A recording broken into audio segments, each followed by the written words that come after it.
Hey there, everybody. Thomas Wood with ValueCharts.com, and today we're going to follow up once again with cattle. For everybody that's a member, you know we were selling cattle as of last Monday. Okay, last Monday we said cattle was a short on a breakout of this daily pennant here. Okay, and we said we expected this to go down at least to 23, and if we broke 23 to continue lower. Well, yesterday we did a follow-up video and said, okay, we gap limit down. Watch for a limit move again today. Well, following up once again, we are now on our 1, 2, 3, 4, 5th day in a row of being limit down and locked limit down for the entire day. Cattle is still just cruising on down. There's people still holding on to feeder cattle and live cattle. Now, live cattle is interesting.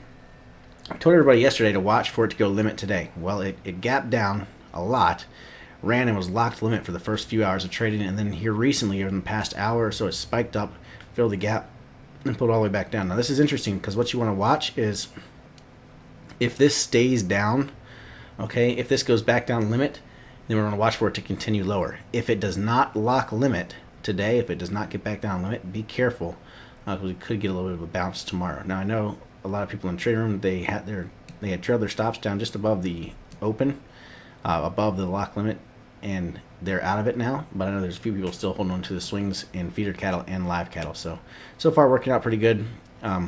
Great trade for those of you that have been holding on to it. Again, watch the volatility here. It just bounced up off of lock limit, filled the gap, and then ran right back down. So we'll see if it's going to be able to stay limit down. If it is, then we could still be expecting to see cattle continue to go lower. Now keep in mind, this is the first big pullback against a major uptrend we've had in feeder cattle and live cattle. So we could very easily see this get all the way down to around the 48,325 level before we find some really significant supports, another almost 10 points. All right, that's all I have for today. I hope it helps, and until next time, happy trading.